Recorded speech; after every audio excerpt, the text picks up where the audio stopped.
minute or two, and then I guess we'll get started. Right, testing. Can you all see and hear me okay? No? Cool.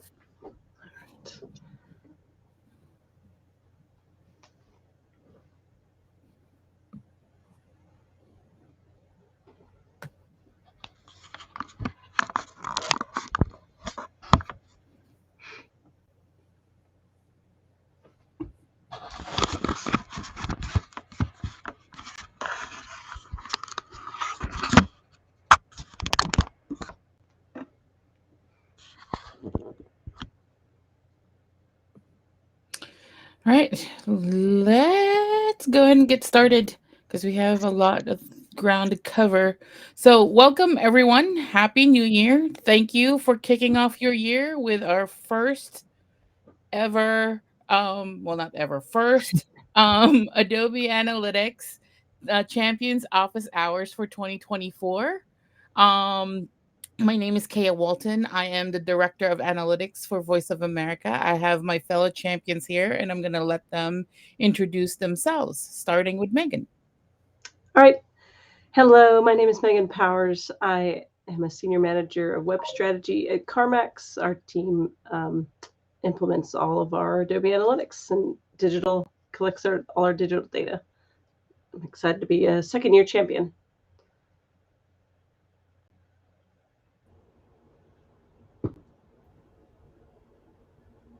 Look. Yep. Okay. My name's Luke On. So I've worked in the digital analytics world for over 10 plus years. I remember when it was still called Omniture. I'm the director of B2B digital analytics here at Fidelity Investments. Great. Last but not least, Gatai. Hi, I am Gatai Benami. I am a digital strategist at Concentrix, and I am a second-year Adobe champion, and basically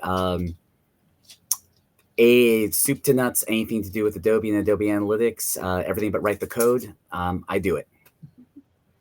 Awesome. So just a couple of housekeeping items. Mandy dropped the link to the YouTube channel where we will be posting the recording of this session afterwards. Make sure you drop all your questions in chat. Mandy and I will try to get to them, to get to as much of them as possible. We have a couple of the pre-submitted questions, and we will start on those in a second, and then we will go through the questions submitted on chat. So let me start my screen, share my screen.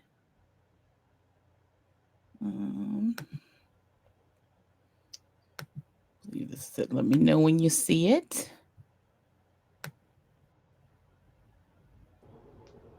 Yep, I can see that. Great. So the first question we have is from Kathy Sheen. She asks, why does the average time on site metric yield such different values when all visit segments is pulled in as a dimension with average time on site as the metric in the freeform table versus when the day is pulled in as a dimension with average time on site as the metric? And then considering average time on site values are so different in the two freeform tables above, which is the correct way to set up the freeform table to yield the accurate metric for average time on site spent across all visitors? Which this is a great question to kick off this session. And so I'm trying to recreate, or I tried to recreate the question that you have here. The one thing to note about average time spent on site, so time spent metrics in Adobe Analytics, it's a little bit hard to kind of understand, but once you understand how it works, it totally makes sense. So I will try to break it down as to why this is kind of a little bit chaotic and why it is the way it is. So average time spent on site, when you use it with different dimensions, it will yield to very different values because it uses those dimensions as the denominator. So when how it's calculated actually is it's based on the number of unbroken sequences associated with the dimension that you're using. So I'm going to use this example right here. I'm not sure if you can see it. So somebody lands on page A, spends 10 seconds there, then go to page B, spends 10 seconds there, then goes back to page A, so you can think of it as your home page, then spends 10 seconds there, and then reloads it and then exits. So how the average time spent on site is calculated for page A is that they take this 10 seconds and then this 10 seconds and divide it by 2. Why is that? So for this one, this is a sequence, one unbroken sequence that involves page A. And then here is another unbroken sequence that involves page A. The last one does not count because it doesn't have an ending timestamp because that person has left the website, and therefore it's not counted as a sequence. So it only considers these two. That's why when they do some calculations for time spent per visit later on, they remove bounces because those don't have timestamps. So even though the entire visit is 30 seconds, as far as Adobe Analytics is concerned, when you're just looking at page A, it only totals 20 seconds. And because it's divided to those two sequences, it averaged 10 seconds each. And so when you bring average time spent down by day, it is as close to calculating the average time spent per visit, because each of those visits, because it's associated with that particular day, so in this case it's associated with December 1st, each visit is treated like an unbroken sequence. Whereas if you do it for all segments, this includes any instance where a visit exists, including those bounces, including those single page visits. So this value is going to be smaller than when you break it down by day, and even the time spent for visit. And I'm going to talk about this metric in a little bit. So using this breakdown is not going to make any sense. Using this breakdown is not going to make any sense because single page visits do not have ending timestamps and they should not be counted as sequence. So I think what you're looking for is how much time each entire visit average for a whole and for each day. And that's why we're using time spent per visit. It's a much better metric because how it's calculated is total time spent divided by visits, and you subtract bounce from it. So it's all non-single page, non-bounce visits. And this is this kind of captures how long people have stayed per visit. And so I think that's what you're looking for. Unfortunately, the default only shows it in seconds. And so I'm going to shout out to my fellow champion, Jen Dungan. She actually has this hack where you create a calculated metric that transforms this metric into a time format by creating a new calculated metric. And so that, I think, is what I have. Megan, did you want to go over yours? Sure. It's just a quick add-on to that, which was much more detailed. But there are lots of ways to kind of check yourself, pulling in other times, dimensions and stuff, if you're not sure in the future. So I just pulled in, I did a day and then all visits, like you were saying, and I saw the same discrepancy. But then if you pull in like the whole month of December, it matches what you're seeing as average time on site for the day. Same with week. So that can just further give you confidence that the day is the right way to go. That's Yep. And so one more point I forgot to mention. I'm sorry. The average time spent on site, the why it's structured like that is because you're able to filter out specific dimensions within the sequence within the visit. So in the example that I said, you don't really care about page V, you only care about page A. So you're able to filter that out and understand how long people are staying there within a particular visit. All right. Let's see. Megan, stop sharing so you can share yours. But the second question is,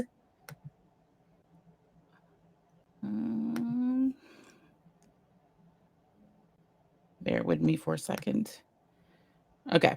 The second question, how are Adobe's out-of-box visits from natural search defined? I'm seeing organic traffic to my page search only pages that are blocked from indexing and crawling. So I'm trying to see where the discrepancies are with the natural search, as in organic versus paid. Okay. Yep. So there's a lot to unpack here.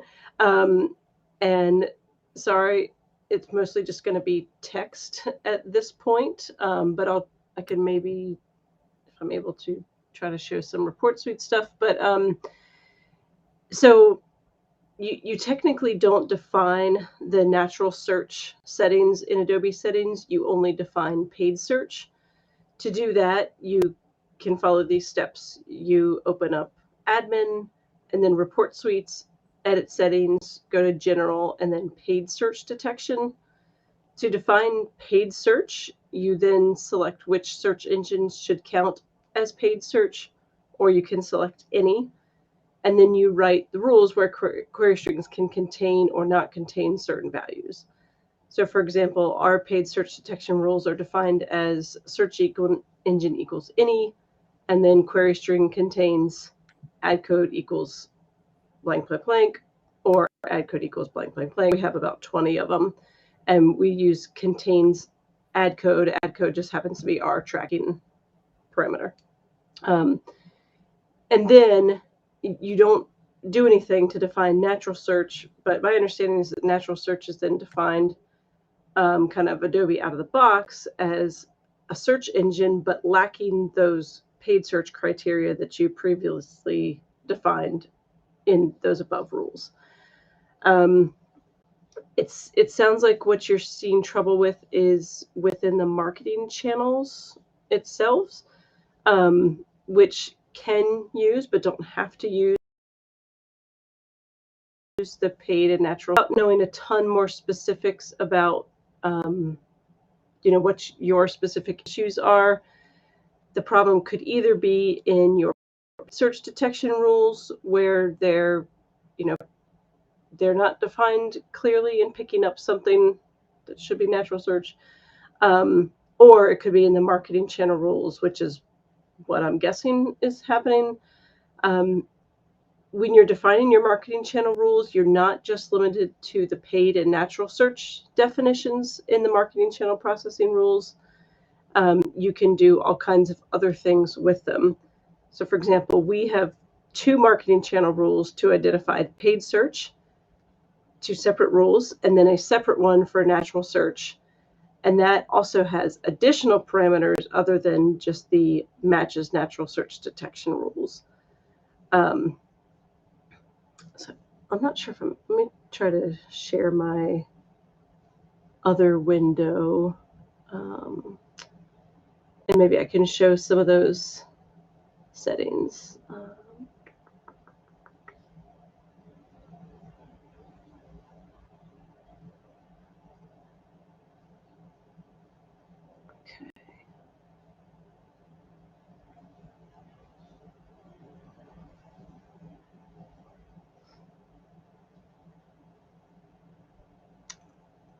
This is very slow. So if it doesn't work out, we can come back to it. But I was just going to show some of the detection rules we use. Like we have a paid shopping, Google Shopping as well. So we have separate rules to kind of stack that on top of our paid search, so that gets counted first. Because as many of you might know, the marketing channels are a waterfall. So if it matches the first rule, it's going to stop there and not continue to match after that. So we want people to first go to that Google Shopping account, and then paid search, and then organic search. So also that's something to check too. Make sure your marketing channel rules are in the right order that you want. The other thing, so we have paid search shopping, and then paid search, and organic search. So we have, matches the paid search detection rules as one thing, but then also in addition to that, it has to match both of these. Query string parameter ad code does not start with these things, which is page search shopping. Another rule identifying page search where it starts with one of these things and ad code contains those, and then a different one for organic search where it matches the natural search detection rules and query string parameter ad code does not start with this. We often see stuff happening. Another thing to check is that if there's going to be overlap in marketing channel rules, I've typically found that it happens with organic search because of behaviors like where someone will be in the same visit, they'll come through maybe a paid search link, hit your site, click around for a few minutes, click back and go back to Google, and then scroll down and click a different natural search engine or vice versa. But that's all counted within the same visit within Adobe. So in the same visit, you could, in theory, have people in both paid search and natural search. Or they come through some other means, go to your site, and then go to Google and click organic search. As long as all that's happening within 30 minutes of activity and 30 minutes of inactivity don't go by, that's going to be in the same session. So a bunch of info. Hopefully that gives you some starting points to start troubleshooting your stuff. Feel free to post more specific items in the chat. If I get a chance, I'll take a look. Okay. So next question, and I'm going to kick this off to Luke first, and then Gitai, and then Megan. What sets Adobe Analytics apart from other analytics tools? Okay, so I have worked in this field for 10 plus years. Okay, and so for one, I like how Adobe is always staying on top of things, always having new features and things like that. If you go back to some of the other great ones, such as WebTrends, at one time WebTrends was the #1 digital analytics tool, but they didn't stay up to everything. So I don't know too many companies that use it, but I do like the customization. So if you want a very generic, it's like how many people, how many page views, things like that, Google definitely might work, but with Adobe, it's very highly customizable to exactly what you need. So that can be good and bad, depends on your situation. But for the most part, I found that Adobe is really great for that customization and creating all those success events. Success event could be like stop, start, and also for the padding. I really like the padding and the fallouts. So I've seen a lot of requests. It's like, hey, I can pull that from our data mart or data warehouse. To do the padding and the fallout and the sequential segments, very tough to do on the fly. And that's another powerful aspect of Adobe Analytics. And you can also add in your CRM data via customer attributes, or if it's a very small dimension where there isn't a lot of traffic, you could possibly use classifications.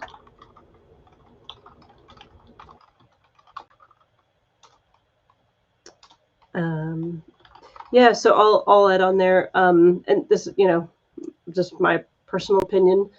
Some of the features that set Adobe Analytics apart from other analytics solution, if you go to like a review site or an expert review site who reviews B2B companies, they're usually at the top of that list. So it's been vetted by other experts. I really think of Adobe Analytics as being like the enterprise data solution for companies with big data. Other solutions I found just aren't quite as enterprise, which, if you have a small company, may not be what you need. But if you have lots of big data, you're going to want a company that can support your big data. It has integrations with big data, lots of ways to get data in and out. There's no segmenting of data as well, which we've, have seen with other tools where if you get over a certain amount, unless you pay for that certain amount, they'll start segmenting your data. You can bring in offline data like customer profile data. There's several different ways to do that. I also prefer the ad hoc analysis and dashboarding capabilities available in Analysis Workspace. I really haven't found a great other tool that does all the same things as Workspace does. To me, it's more intuitive and more robust. I think these features in particular are more robust, so segmenting, calculated metrics, custom date ranges, etc. I haven't seen other tools that can do quite the same powerful custom stuff. It has integration with Adobe Target for testing, which I use all the time, as well as other Adobe tools. It has CJA. There's cool opportunities like Summit, the Champion Program, office hours, like all these things we're doing now that are taking place. And then, like in my experience, it might take more custom work, dev work to implement, but that's because you get a lot more custom and structured data. Like one comparison is there was the new GA4 platform that did actually take a bunch of work for us to implement. And then as a comparison of a different tool we use for session replay purposes, Adobe was more work to implement, but you get very custom structured data with intuitive page naming, hierarchies of evars, props, etc. Whereas that session replay tool we use is great for what it does.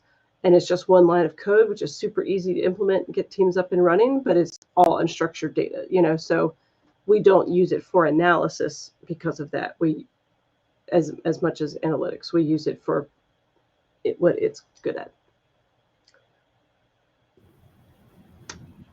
Okay, so I'm going to echo a lot of the things that people are saying here, and I'm going to move forward so the computer knows that, I'm not background.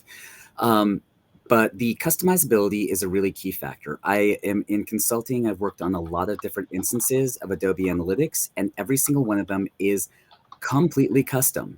There's always the basics, but the fact is you make it yours and you make it useful for your particular company and your particular industry. The integration with other Adobe products is really, really fantastic. Target is the best A/B testing tool out there.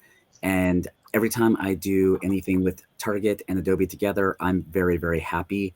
CJA integration is just really, really powerful. There's just so much that can be done with that. And I am also going to talk about the UI because the UI is so easy to do. The drag and drop, very intuitive, very easy way of building dashboards. The fact that you can customize all of these units within the dashboard to make it as useful for you as possible. All of these things make it so powerful. And I know that Google is really trying to play catch up. Some people have mentioned GA4. And I will tell you, I can't name clients, of course, but we have just had several new opportunities because people who've been moved over to GA4 are like, this is too much work. I want Adobe. We demonstrate Adobe. They see how much easier it is than creating a dashboard in GA4, and they are and they're on it. So I have been in demos where I build a basic but very useful dashboard to get the basic metrics in about 10 minutes in real time and walk through it. If I wasn't walking through it, it wouldn't take nearly as long. But I can get people useful information with a dashboard that's answering their questions in 10 minutes. I'm an expert, so it might take other people a little bit longer. But once you've got the hang of that UI, you are golden. And again, the customizability. People have mentioned calculated metrics. The calculated metrics that I have made really make a difference in understanding the custom time dimensions, the custom time periods. I worked for a company that sold a lot of V-Bucks for Fortnite, and Fortnite has seasons. Being able to put those custom time periods and have them on hand forever without having to constantly remake them was so useful. And just naming them Fortnite Season X, Fortnite Season Y, the custom segmentation and the depth of segmentation you can do, it is just amazing. There's so much that you can do with Adobe Analytics. I've always said with Adobe Analytics, there's never a question about any activity that happens on a site or app that I can't answer. I can always answer the question. I've never been able to say that with any other tool because it just is so good. And there is the community, there is the support. You've got events like this, that you've got just a tremendous amount of information. And it really is just the best. Like, I'm a champion for a reason, but I wouldn't be a champion if I weren't so enthusiastic about the product. I really like this product. Awesome. So I'm going to take a question from the chat. Christina Seps asked, I have two environments and report suites set up, development and production. Development is getting data, but production is not getting any data. We also made a new report suite by duplicating the development one and assigning it to prod, but still no luck. What else should I look at to get this set up?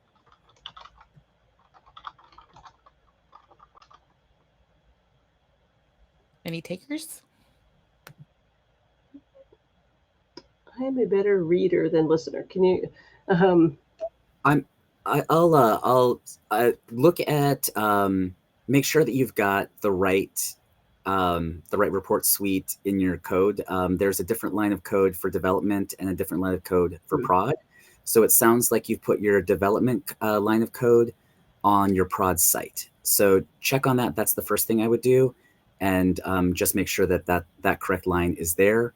Or it may just be that all of your stuff is being fed into it. Or the other thing is that you may have put the correct code on the prod site and just don't have your code, your line of code on your prod site. That you've only got it on the development site. Sorry, I need to rephrase that. That you put the correct line of code on the development side, but there's no line of code for your tag management or anything that's pulling in your data into the prod site. So that's the first thing I would check. Megan? Yeah, that's what I would try too, I think. Take a look at your Adobe launch configuration. I've also used the debugger in the past because sometimes wading through the data layer can be kind of chaotic. So I would load up these test pages and kind of see what report suite it's being sent to, and see that immediately. And so that's another quick way for you to be able to kind of see why it's sending into the development versus prod. Anything else? So we're gonna take a question from pre-submitted.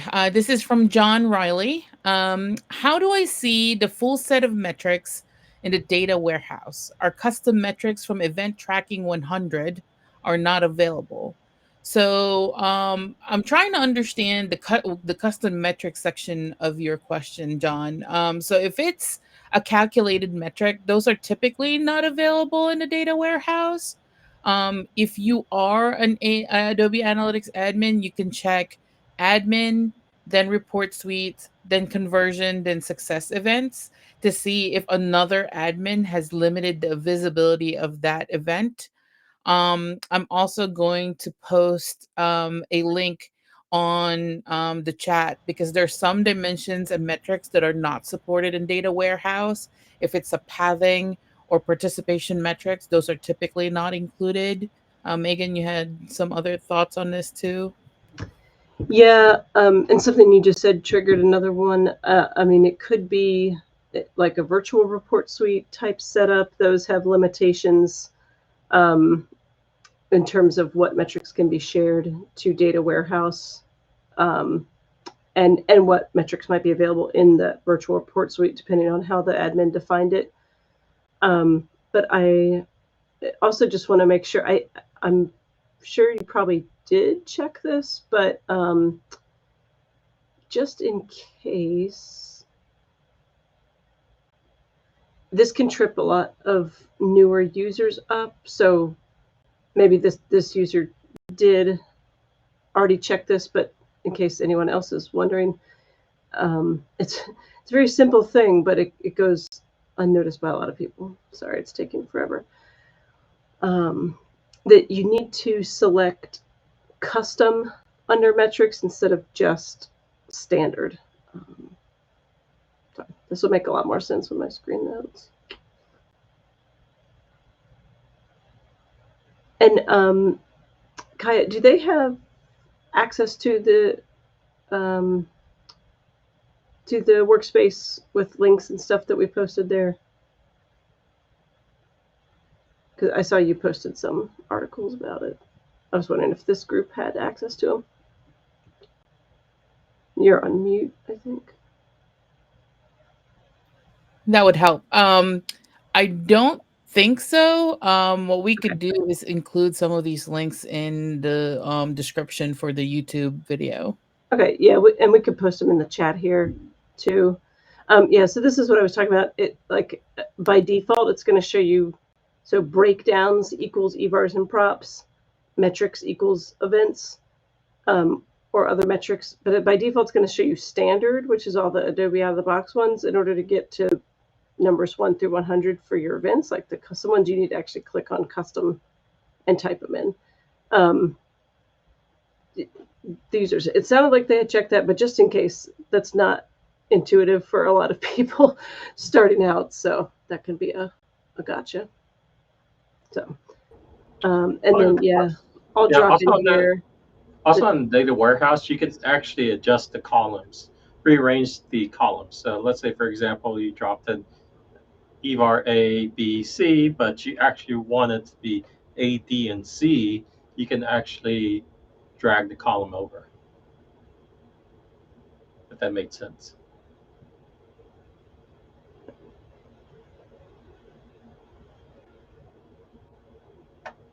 And Kaya, I do see the part of the previous question.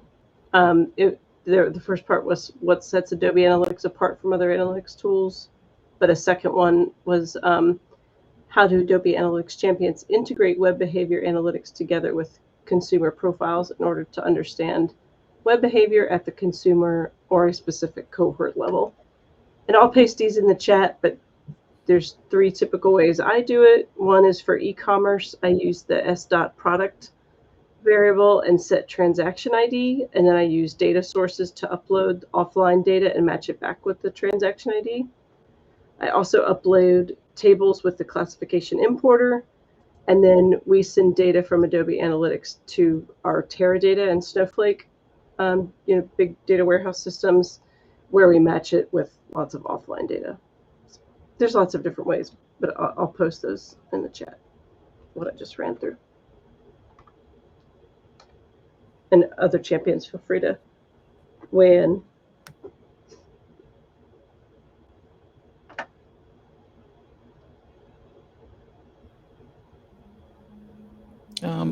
Luke, Gatai, do you have any thoughts about how you integrate web behavior analytics together with consumer profiles? Examples from your... I mean, you could certainly use customer attributes, or let's say, for example, if it's authenticated, if your EVAR doesn't have too many uniques, you probably could use classifications, but depends on which variable is your key for your customer ID. So, I segment the heck out of things personally. I am so using that customer profile, most of that information, if it's going to be really relevant to behavioral aspects, it's going to be something that we're going to pump into an EVAR anyways. Upon login, we want to know that information. We want to have that there. If we have a CDP integrated, that makes it easier because we can also take some offline characteristics to do that. But we definitely are just going to be running a whole lot of segments based on that. Some of that is really basic. I've worked at companies that have different levels of loyalty profile and things like that. I worked for an airline that had different frequent flyer levels, and so that was something that was really, really key to getting people segmented and then integrating that into an understanding of their web behavior. So it's anything that you've got that's really important. If you've got CDP, you can use that to segment. If you don't, pump it into an EVAR, have it fire on login, and use that to segment the heck out of people, because and the mixing and matching of segments is always a whole lot of fun for me as well. I really like getting that understanding and seeing the size of the segments. That's using the little Venn diagram that's really fun for understanding how big those overlaps are. But yeah, I definitely use that a lot because there's not really a whole lot of statements you can make about your entire audience. There's always so many different things about them.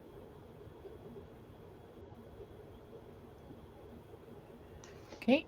Another question about importing external metrics from CSV. How can we import any external metrics from a CSV into Adobe Analytics and use it in Workspace? For example, social impressions, engagement clicks. And then the second part of that is how do we ensure that the auto exported data from Adobe Workspace report matches the data on the Workspace? We export weekly data at midnight, and then when we try to match that number that next day for the exact same date range, the numbers don't match.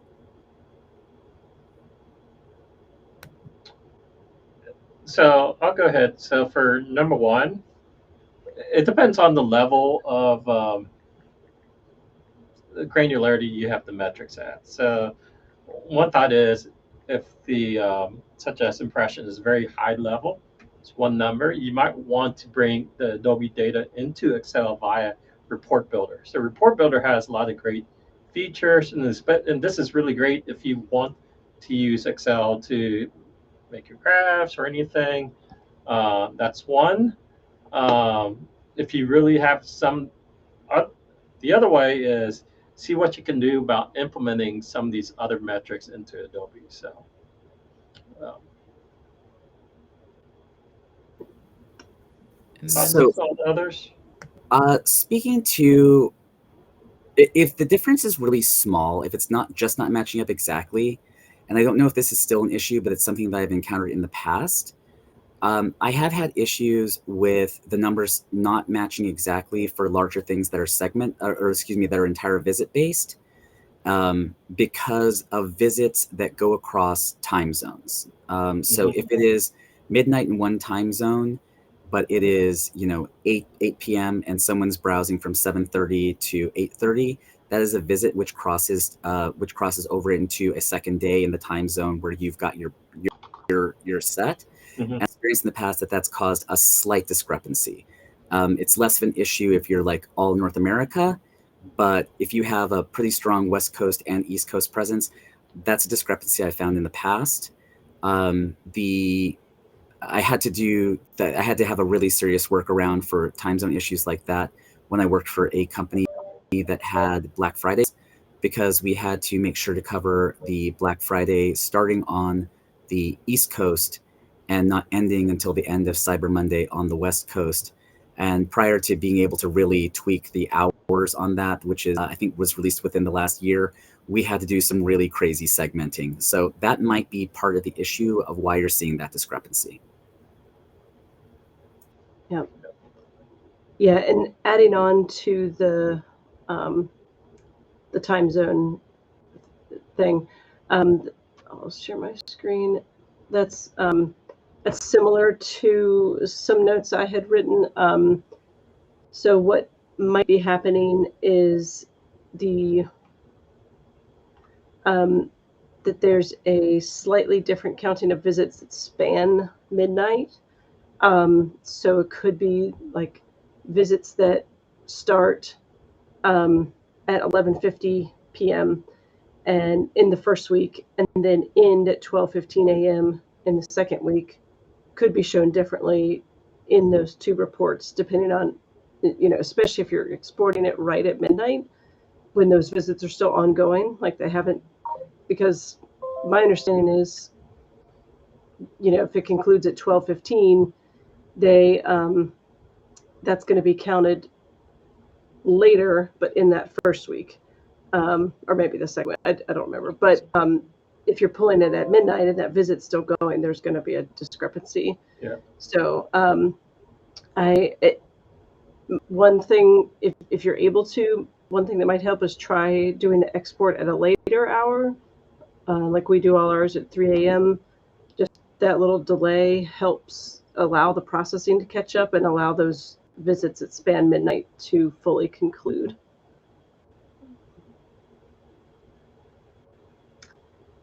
And then to help answer the first one, these are one thing I do to import external metrics from a CSV. So you can use a classification importer if there's an EVAR or prop that you can key off of for that classification. So for example, if you have a CSV for social, you might have an EVAR that tracks a query parameter tracking code, like we use add code. You'll need to make sure that that code is in that far left column of your CSV file, because that will become your key. And then in Report Suite Admin, first you'll need to tell it to make that EVAR into a classification. So you can go to conversion classifications, and then follow the prompts to signal to Adobe that I'm going to start classifying this EVAR. And then you can go to admin and classification importer and follow the prompts to upload your CSV. First, you'll get the prompt to kind of download the template and install that template at the top of your CSV file. And then you'll upload that new file with the template. And I included an article about it, which I can post into the chat too. Hopefully that helps. So one thing to add on to that is for the classification importer, you can automate that process and do it manually. So it's I haven't done it in a while, but basically you can send it to a FTP. So that too. Yep. Yeah, because depends on how much their metrics changes, Megan. So. Okay. We have a question from Heather Allen. The site I manage is part of a larger multi-site group. Is there a way to limit entry or exits data to our site only? I would recommend setting up a virtual report suite just for your site, because that opens a whole new world of you just being able to kind of work with metrics and dimensions just for your particular site. That's my immediate response to that one. I mean, you could always build segments. Anybody else have any ideas for that?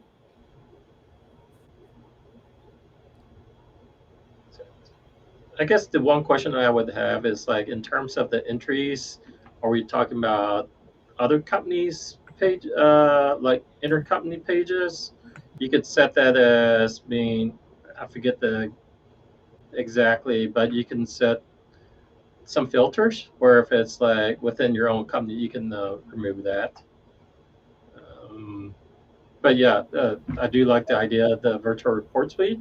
That way you can cleanse up that data just only for your site, and it contains only traffic for your business group. So.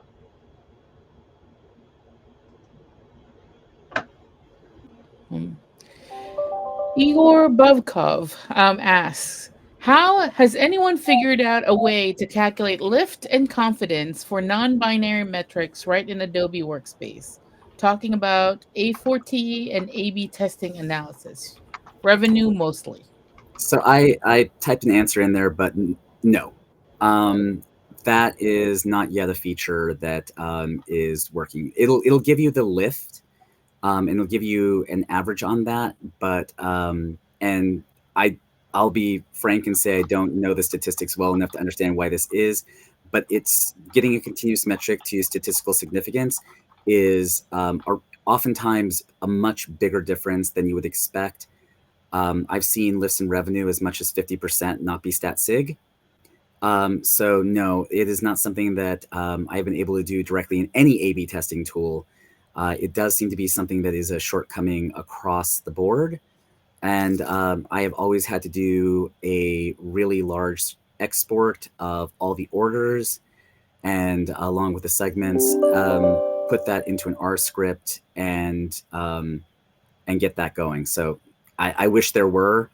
It'd be nice, but it's statistically it's a bear to do. It's much easier to do with a discrete metric, meaning it happened or it didn't. The continuous metrics, it's hard. Igor says, yes, those exports make me sad. Yeah, I haven't seen a great way to do that in the Adobe Analysis Workspace UI itself. We have our own kind of calculator that we do offline. And we also use, I'll post it in the chat now, the target sample size calculator too.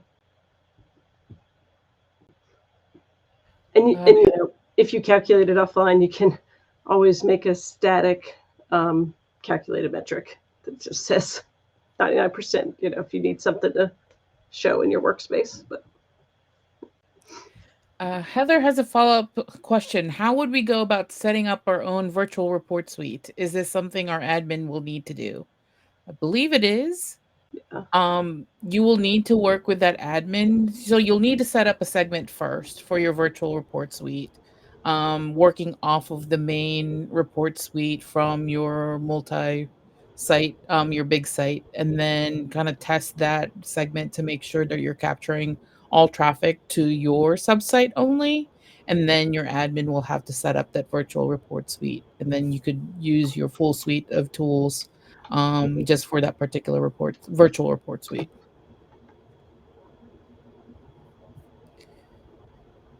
Let's see. Yeah, and just something to keep in mind about virtual report suite. There's going to be a delay, so And you there's might see, yeah, you might see the main data, almost real time, but then the virtual report suite will be um, like a day later. I forget the exact timing, but yes, and there are some limitations to virtual report suite also. yes, yes, Some metrics and some features are not available at the virtual yeah, report suite level. yeah. Chokan asks, recently created an hourly alert, custom alert that will go off during business hours for certain conversion threshold.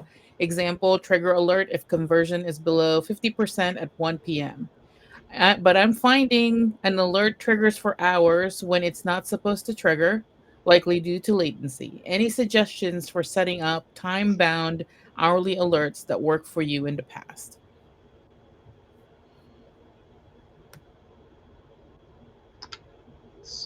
So in the alert, I guess the question I would have for in the alert, do you have a segment built into it to say only during for this time period?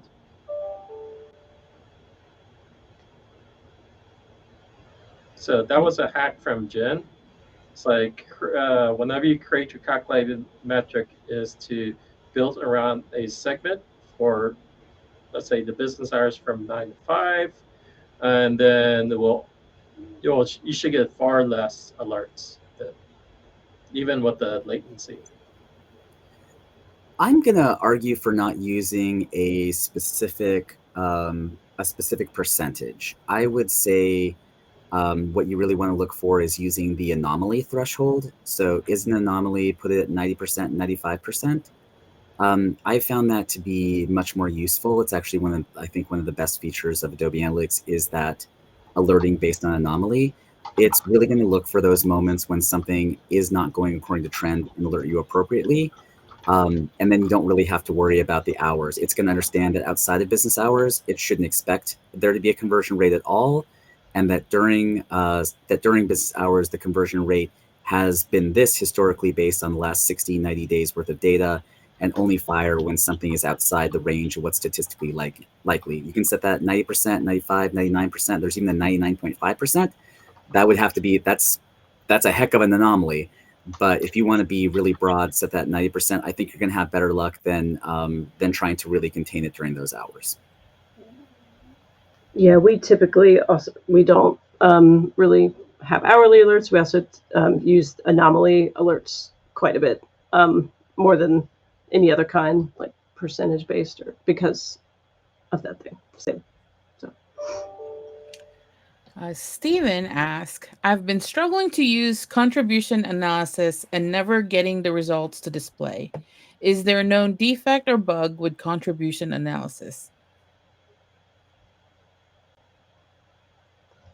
You might need permissions from like your admin console. I'm trying to think. I mean, there's no bug that I know of, but because you only have a certain amount of tokens for your whole org, that could be something that your admin might control, or with the admin console, you know, you can give different users different permissions. Like not all users have access to data warehouse, etc. So that could be what it is. So I would ask your admin about it, or whoever does your user setup. He That says might he's an be admin. okay. Then then I don't know. Maybe you've used all your contribution tokens. Or maybe I don't know. Does any other champions know if the Adobe Analytics SKU someone has could affect? Because I know you get a certain amount of contribution tokens depending on what level of Adobe Analytics you have. So it could be that your level doesn't have contribution analysis, or you have just run out of tokens. I've used it a bunch, and yes, it does take an extremely long time to run, but it can be helpful.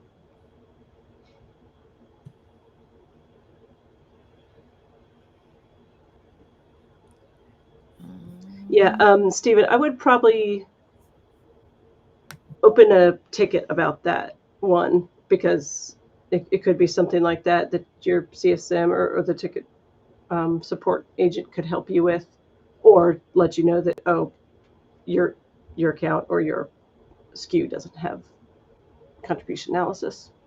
So I would open a ticket.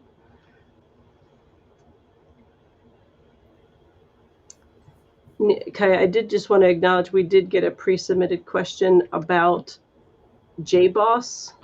This says, what are the compatibility with newer versions of JBoss? But I apologize, I've never used JBoss before. I just wanted to acknowledge that we saw the question, but I don't think any of us have used it. So if anyone else on the chat has used JBoss and wants to reply in the chat, feel free to do so. But unfortunately, don't have experience with that.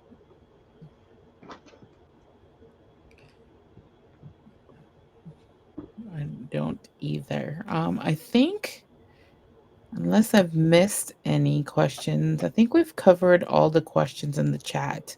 I'll give folks a minute or two to submit their any other questions, because I think we have about 7 minutes left. So while folks are still thinking about any potential questions, I just want to send a reminder. We do have a second office hours. It's from our fellow champions from APAC and EMEA, and I believe it's January 23rd at 6 a.m. Eastern. So I'm not quite sure how that translates into other time zones. I will try to drop the link to register in the chat. But that's also another opportunity to ask other champions any questions you might have after we log off from this session. I don't see any other questions. So I think that's it. Just a reminder, this recording is going into the YouTube channel shortly after. We will try to include any notes that we've shared in the chat on that video. And hopefully we'll see you in future champion office hours. Thank you for joining us, and Happy New Year. Bye, everybody.